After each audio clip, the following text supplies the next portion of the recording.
시간이 지남에 따라서 생각도 바뀌고 사람의 몸도 다양한 변화를 겪게 돼요. 그러다 보니까 가장 이렇게 현실적인 해결책은 배란 시점을 확인하는 게 무척 중요한 것 같아요.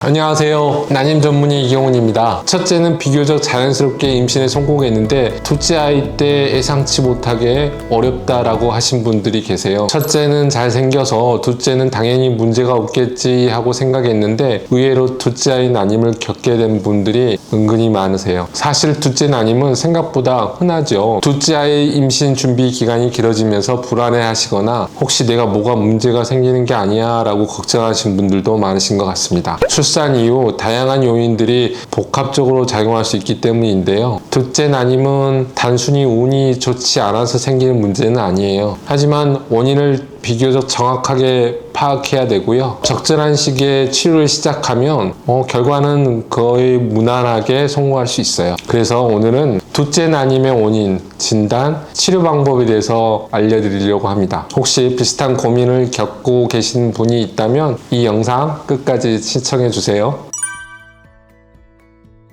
가능합니다. 게다가 이런 경우는 사실 꽤 흔해요. 왜일까요? 다 아시겠지만 아마 시간이 모든 걸 변화시켰기 때문이지 않았을까요? 이전에 내 피부에 잘 맞았던 화장품도 시간이 지나 보니까 잘 안 맞잖아요. 혹은 이전에 맞다고 생각했던 의견도 시간이 지나면 그거 아닌 것 같은데 그때 틀렸던 것 같아 라고 생각해 본 적 있으시잖아요. 시간이 지남에 따라서 생각도 바뀌고 사람의 몸도 다양한 변화를 겪게 돼요. 출산 이후 일정의 시간이 지나면 난소의 기능, 배란의 주기, 호르몬의 균형 이런 것들이 조금씩 달라질 수 있어요. 나이가 들면 역시 난소 능력도 떨어지는 요인 중에 하나가 되는 거죠. 남편도 똑같죠 뭐. 정자 상태가 첫 임신할 때는 괜찮은데 나이가 들면서 정자의 수, 운동성, 형태, 정상 모양 모두 떨어지면서 난임으로 이어질 수 있어요. 특히 첫째 아이 때는 그레이존이라고 약간 경계선에 있어서 그렇게 큰 문제가 안 됐고 그것 때문에 첫째 아이를 그냥 쉽게 얻었지만 시간이 지나면서 그 그레이존에 있었던 상태가 더 나빠지고 더 민감하게 우리에게 영향을 줄 수 있잖아요. 첫 임신 당시에 비교적 좋은 시기에 자연 배란이 되어서 운이 아주 좋게 임신이 되었지만 둘째 준비하는 도중에는 배란이 규칙적으로 되지 않고 배란 질이 떨어지고 난자 질도 떨어져서 임신이 어려워지는 경우 많겠죠. 실제로 둘째 난임은 첫째 출산 이후에 기다려 보다가 시간이 엄청 많이 흐른 뒤에 저희 병원에 오신 분들이 많으세요. 근데 하다가 안 되니까 난임 클리닉에 왔다. 이런 경우는 정말 간절하게 원하시는 분들이세요. 그래서 심리적 부담감도 더 커져 있는 상태로 저희를 만나게 되시죠. 임신이 안 되면 정말 힘들어 하시는 것 같아요. 두 번째 아이는 잘 안 되죠? 왜 실패하죠? 하면서 엄청 힘들어 하세요.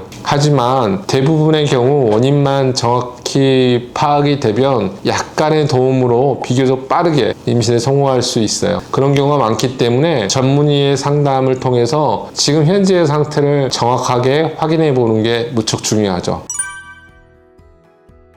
전 개인적으로 한 3가지 정도의 원인이 대표적이라고 생각해요. 첫 번째는 난소의 기능이 떨어지는 경우. 난소 나이, 즉 난소의 능력이 시간이 지남에 따라서 예상보다 빠르게 떨어지는 거죠. 첫째 임신 당시에는 큰 문제가 없었던 난소 기능이 딴 사람들에 비해서 1, 2년 사이에 급격하게 떨어지는 분들이 있어요. 두 번째는 자궁 내막과 자궁의 구조가 변한 경우예요. 출산 후에 자궁 안에 염증이 생기거나 이런 경우는 당연히 착상이 어렵죠. 마지막으로 요즘 정말 자주 나타나는 증상 중에 하나인데 제왕절개 부위 흉터에 잘 아물지 못하고 결손이 생기는 경우예요. 이걸 저희들은 영어로는 이스모실이라고 하는데 제왕절개할 때 자궁의 아래쪽을 절개하거든요. 그리고 그 부위를 아기를 꺼내고 난 다음에 이 부위를 봉합을 해요. 이 부위가 시간이 지나면서 잘 아물어야 되거든요. 근데 아물지 않고 얇아져 있거나 구멍처럼 패이는 경우가 있어요. 이 부분은 초음파를 보면서 쉽게 진단이 가능합니다. 가능한데요. 이렇게 제왕절개 부위가 잘 아물지 않고 결손이 생기면 그쪽 부위에 혈액이 고여요. 그래서 배란 때나 생리 직후에 생리 기간이 아닌데도 갈색 분비물이 있거나 이건 배란 때인데 왜 분비물이 갈색으로 나오지 하고 캐스천을 하고 오신 분들이 은근히 많으세요. 더 진행을 해보면 이런 경우가 더 심해지면 이 고인 혈액이 자궁 안쪽으로 올라가서요, 정자의 이동 경로를 방해하는 경우도 있고, 자궁 안쪽에 그런 피고임이 있기 때문에 배아가 착상하지 못하는 착상 환경이 악화되는 경우도 있을 수 있어요. 진짜 심한 경우는 정말 난감하지만 그런 절개 부위 형태의 임신이 돼서 착상하는 경우가 있는데, 이런 경우는 응급이죠. 결국에는 종합을 해보면 둘째 난임은 나이 때문에 생기는 경우가 대부분이지만 출산 이후에 생길 수 있는 여러 변화 때문에 난임으로 고생할 수가 있어요. 그래서 꼼꼼하게 확인하는 게 정말 중요해요.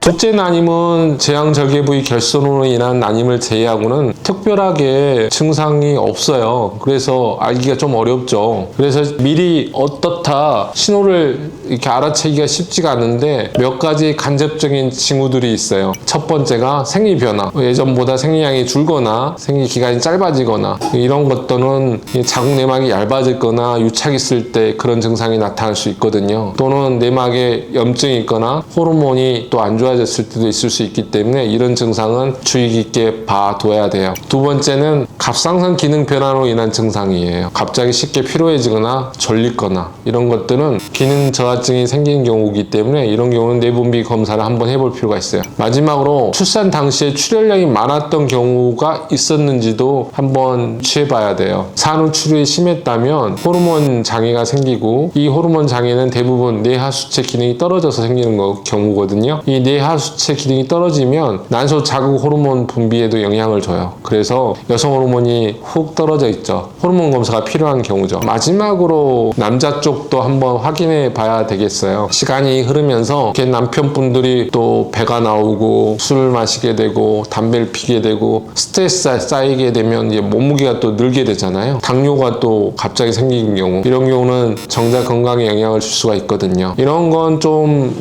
저도 외래에서 자주 듣는 이야기인데, 첫째 아이 낳고 나서 부부관계 횟수가 줄어드는 경우도 둘째 아이 난임으로 갈 가능성이 있어요. 피곤해서 그럴 수도 있는 거고, 직장 생활이나 부부관계에 대한 스트레스 때문에 부부관계가 줄어드는 경우도 있는 것 같아요. 그러다 보니까 가장 이렇게 현실적인 해결책은 배란 시점을 확인하는 게 무척 중요한 것 같아요. 요즘에는 배태기가 무지 좋아졌어요. 정확도도 좋아졌고요. 배란일 전 한 일주일 전부터 체크하면서 이렇게 2, 3개월 정도 시도해 보는 것도 병원 오지 않고 해결할 수 있는 좋은 방법인 것 같아요. 배태기를 한 3달 정도 시도를 했음에도 임신이 되지 않는다면, 그리고 둘째 아이를 정말 원한다, 동생을 만들어주고 싶다, 그러면 머뭇거리지 말고 저희 병원으로 오세요. 그리고 나서 난임 진료를 적극적으로 받아보시고 치료받으면 대부분 해결되시거든요. 필요한 경우에는 인공수제나 실험관 해도 다른 첫 번째 아이 난임과 다르게 한두 번은 대부분 성공을 하세요. 그러니까 같이 상의해보면 해결책은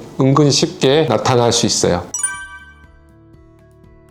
차이는 없어요. 다만 첫째 때 자연 임신을 이미 경험을 했기 때문에 둘째 난임으로 내원하신 경우에는 약간 좀 지켜보는 경향이 있긴 해요. 보통 한 2-3달 정도 배란 유도와 주기 조절하면서 자연 임신 시도해봐요. 난포를 1개에서 한 2-3개 정도 키워보는 거죠. 물론 이제 저희 병원에 왔을 때 난임 여성의 나이, 임신을 원하는 시점, 그리고 자기가 갖고 있는 심리적인 부담감, 그런 것들로 인해서 시술을 약간 적극적으로 바꾸는 경우도 은근히 많긴 해요. 저희가 케이스별로 유연하게 접근하고 있으니까 너무 크게 걱정하지 않으셔도 될 것 같고요. 중요한 건 원인을 잘 파악하는 거죠. 조급해하지 않으면서 적절한 시기에 저희가 적절하게 개입하는 게 중요한 것 같아요. 균형을 잘 잡아가는 것이 필요한 부분이죠. 오늘 이렇게 둘째 난임에 대해서 자세히 이야기를 나눠봤는데요. 첫째 아이를 이미 출산한 경험이 있다 보니까 난임이라고 말하는 걸 두려워하기 불안하기도 하고 그런 말 듣는 것 자체가 너 이상한 거 아니야? 라고 낯설게 받아들이는 경우가 많은 것 같아요. 그만큼 불안해 하시는 경우도 있을 것 같아요. 또는 이렇게 막연한 불편감 이런 것들도 있는 것 같고요. 임신이라는 게 매번 같은 조건에서 일어나는 게 아니잖아요. 우린 기계가 아니잖아요. 우리는 변하게 돼요. 그렇지만 몸의 조그마한 변화들이 결과를 바꿀 수 있거든요. 그래서 자책하지 않게 현재의 시점을, 현재의 상태를 객관적으로 점검하는 게 필요해요. 그리고 나서 의료진과 조율해 보는 게 현명할 것 같아요. 요즘은 검사 방법도 훨씬 덜 아프고 진료 방법도 되게 정교해졌기 때문에 진단만 적절하게 이루어진다면 둘째아이는 아니면 비교적 좋은 결과로 이루어져요. 아주 복잡한 치료가 필요한 경우보다는 간단한 보조요법으로 임신이 되는 경우가 많거든요. 혹시 그 외에도 더 궁금한 내용 있으면 댓글로 남겨주세요. 그럼 다음 시간에는 다른 난임 정보로 찾아뵐게요. 안녕. 구독, 좋아요, 알림 설정까지 부탁드립니다.